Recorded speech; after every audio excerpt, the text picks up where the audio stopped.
Welcome to Man Does Tech, where I solve the problems you didn't even know you had. You'll start by confirming activation and preparing admin access. Open Settings and check activation so you know whether a product key is needed. Next, launch Command Prompt or PowerShell as administrator. This elevated session is required to read protected registry entries. If your PC shipped with an OEM key, export it now because it may be embedded in firmware and lost during major hardware work. Once done, you'll run the appropriate retrieval command to surface the key safely. Now you'll execute the commands that pull the key. In an admin command prompt, type the wmic command to attempt reading an embedded OEM key.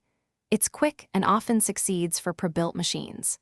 If that returns nothing, use PowerShell to query the current version registry keys where digital product ID live, then export the value for decoding.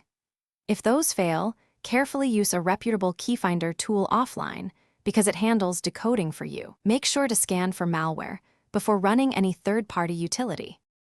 Finish by securely recording and validating the key you found.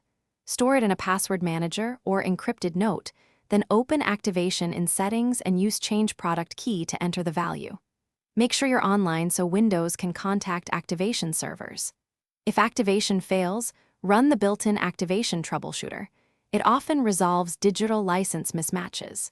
If that doesn't fix it, note any error codes and contact Microsoft support. One tip: if hardware changed, link your Microsoft account to transfer the digital license. Thanks for watching. If you found this helpful, don't forget to like and subscribe.